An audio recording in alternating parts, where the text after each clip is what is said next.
అమ్మా రొయ్యల ఇగురు స్టార్ట్ చేస్తున్నావా? స్టార్ట్ చేసేస్తున్నానమ్మా. ఇదిగో ఇక్కడ నేను రొయ్యల ఇగురులో ఏం చేస్తున్నాను తెలుసా? ఉత్తి రొయ్యల ఇగురే ఉండట్లే, అందులో బంగాళదుంపలు కలుపుతున్నాను, మిక్స్ చేస్తున్నాను. అంటే ఇప్పుడు రొయ్యల ఇగురు వండుకున్నా సేమ్ ప్రాసెస్. ఉత్తి రొయ్యలు వేసుకుని నేను వేసే మసాలా వేసుకుని రొయ్యల క్వాంటిటీని బట్టి ఇగురు పెట్టుకోవచ్చు. లేదంటే నేను ఇప్పుడు దాంట్లో వంకాయ కానీ బంగాళదుంప కానీ ఏదైనా వేసుకోవచ్చు. నేను ఈ రోజు బంగాళదుంప వేస్తున్నాను మిక్సింగ్. ఇప్పుడు ఇదిగో ఇక్కడ ఆయిల్ పెట్టేసుకున్నాను. అందులోకి ఉల్లిపాయలు చూడు, ఉల్లిపాయలు కట్ చేసుకున్నా ఇన్ని. ఎవరు క్వాంటిటీని బట్టి నేను ఇన్ని ఉల్లిపాయలు వేసుకోను అని అనుకుంటే కనుక తక్కువ వేసుకోవచ్చు. ఇప్పుడు మన ఫ్యామిలీకి తగ్గట్టు నేను వేసుకుంటున్నాను. సరేనా? ఇన్ని ఉల్లిపాయలు కోసుకుని మనకి గ్రేవీగా కావాలి. పైగా గ్రేవీ అంత వద్దన్న వాళ్ళు కూడా కొంచెం వేసుకోవచ్చు. ఇదిగో ఇన్ని ఉల్లిపాయలు కోసి ఇందులో ఒక 5-6 పచ్చిమిర్చి వేస్తున్నాను ఇగురు కాబట్టి. సరేనా? ఇదిగో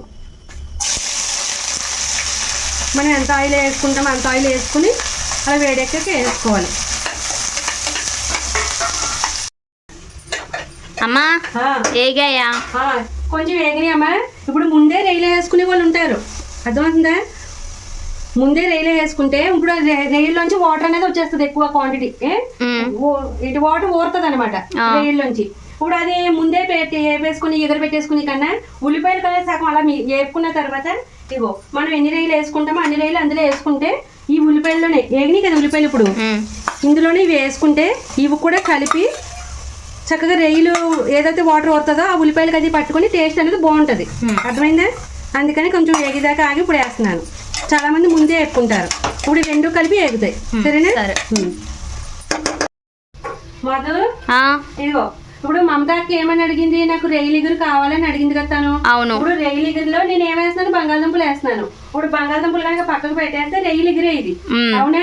కాకపోతే మనం అందులో బంగాళదుంప కానీ వంకాయ కానీ ఏదైనా మిక్స్ చేసుకోవచ్చు. చేసుకునేవాళ్ళు కాదు నాకు రొయ్యల ఇగురే కావాలనుకుంటే ఇలాగా సేమ్ ప్రాసెస్, ఆలు పక్కకు పెట్టేస్తే బంగాళదుంపలు కానీ. ఇప్పుడు అందులోకి ఇదిగో మసాలా దానికి తగ్గ క్వాంటిటీలో. ఇప్పుడు నేను ఇప్పుడు బంగాళదుంపలు అవి వేస్తున్నాను కాబట్టి ఈ రకంగా వేస్తున్నాను. అదే రొయ్యలు అనుకో 2 తగ్గించుకొని వేసుకోవాలి. నేను ఇప్పుడు ఇదిగో 4-5 లవంగాలు, 2 ఇలాచి, సాజీరా, దాల్చిన చెక్క, కొన్ని గసగసాలు, ఇగో ఎల్లుల్లిపాయ, చిన్న అల్లం ముక్క. ఓకే, ఆలు ఉంది కాబట్టి. అదే ఒక ఉత్తి రొయ్యలు ఇగురనుకంటే ఇందులో సగం క్వాంటిటీ పడుతుంది, మసాలా ఎక్కువ పట్టదు. అర్థమైందా? ఇప్పుడు నేను ఏం చేస్తాను, పౌడర్ చేసుకోవాలి. ఇవి ముందు అల్లం ఎల్లుల్లిపాయ వేయకూడదు, ఇవన్నీ వేసి మసాలాలు పౌడర్ చేసి అది వేసి పేస్ట్ చేసుకోవాలి. సరేనా? సరే.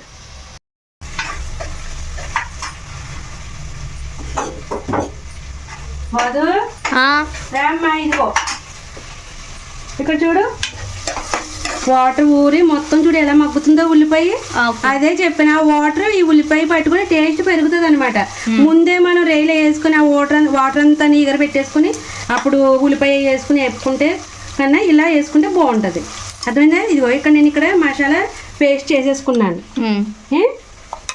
ఓకే, ఇప్పుడు ఇందులో ఈ వేగిపోయినాయి. ఇప్పుడు ఇందులో ఆలు కట్ చేసిన ఇవి వేసేసుకుంటున్నా. ఇందులో మనం గుడ్లు కూడా వేసుకోవచ్చు, తెలుసా? ముందే వేపుకోవచ్చు, అప్పుడు గుడ్లు రొయ్యలు ఇవి ఎగురవుతుంది. అప్పుడు ఆలు స్కిప్ చేస్తే మంచిది. చేయక్కర్లేదు, చేసుకోవచ్చమ్మా. ఇప్పుడని చాలా బాగుంటుంది. అలాగా అంటే వేసుకునేటోళ్ళు గుడ్లు కూడా కావాలనుకున్న వాళ్ళు అలా కూడా. మరి వండేది కదా అమ్మమ్మ, ఎలా వండేది? ములంకాడ, గుడ్లు, రొయ్యలు ఎగిరి పెట్టేది కదా, అన్నీ కలిపి మనం ఊరు వెళ్ళేటప్పటికి. అవును, అన్నీ కలిపి ఇప్పుడు వేసేనా ఈ మసాలా కూడా వేసేసి మొత్తం మగ్గ పెట్టుకుంటా. సరే, కాసేపు ఒక 5 నిమిషాలు. సరే మధు రామ్మ, ఇగో మగ్గపెట్టి ఇప్పుడు మసాలా వేసాక ఒక 5 నిమిషాలు ఇలా మగ్గ పెట్టాను. ఇవి ఇందులో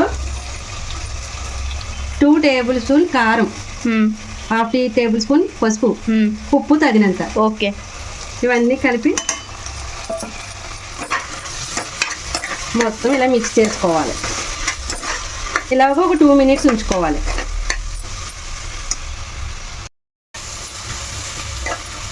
మధు ఇప్పుడు బాగా మగ్గింది కదా, ఇప్పుడు అందులో కొంచెం కరిమాకు వేస్తున్నాను. ఓకే, ఇప్పుడు కొంచెం ఇలా మిక్స్ చేసేసుకున్నాను. ఇదిగో మనం మంచి స్మెల్. ఇప్పుడు మామూలుగా వండుకునే వాళ్ళు కొంచెం వాటర్ ఎక్కువ వేసుకుని వండుకోవాలి, ఎగర పెట్టుకోవాలి. కుక్కర్లో వండుతున్నాను కూడా కొంచెం వాటర్ తక్కువ, మిగతాదంతా సేమ్ ప్రాసెస్ అంతేనే. ఇప్పుడు ఇదిగో ఇందాక మసాలా రుబ్బిన మిక్సీ గిన్నెలో కొంచెం వాటర్ వేసి ఇలా వేసాను. ఇదిగో మనం తగినంత వాటర్, ఎక్కువ వేసుకోక్కర్లేదు కుక్కర్ కాబట్టి. లేదంటే మామూలుగా వండుకునేటోళ్ళు అయితే కొంచెం వాటర్ ఎక్కువ వేసుకుని బాగా ఉడికేదాకా దగ్గరికి ఎగరబెట్టుకోవాలి. సరేనా? కొంచెం వేస్తానండి.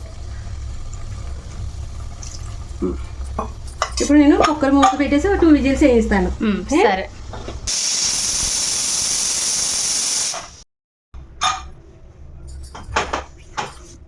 మధు రామ్మా, ఇదిగో అయిపోయింది చూడు.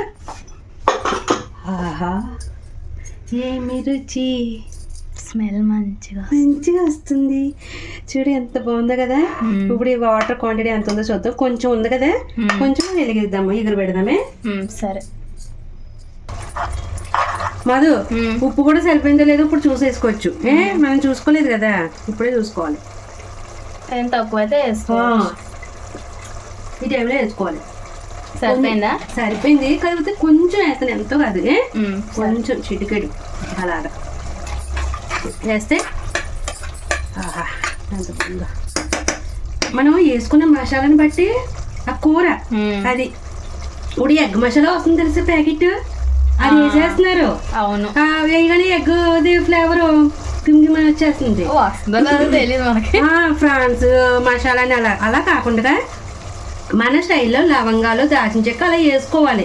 అప్పుడు మన పూర్పు నాటి వంటలు అలా మన పెద్దోళ్ళు అలా చేసేవారు. అదే ఇప్పుడు అందరూ కొంచెం బిజీగా ఉండి ప్యాకెట్లు పటాపటా ప్యాకెట్లు తెచ్చుకోవడం, కట్ చేయడం, వేసేసుకోవడమే కదా. అది మనం ఇప్పుడు గ్రేవీ ఇలా కావాలి అనుకుంటే ఉంచేసుకోవచ్చు, లేదు ఇంకా దగ్గరికి ఎగరబెట్టుకోవచ్చు అంటే ఎగరబెట్టుకోవచ్చు.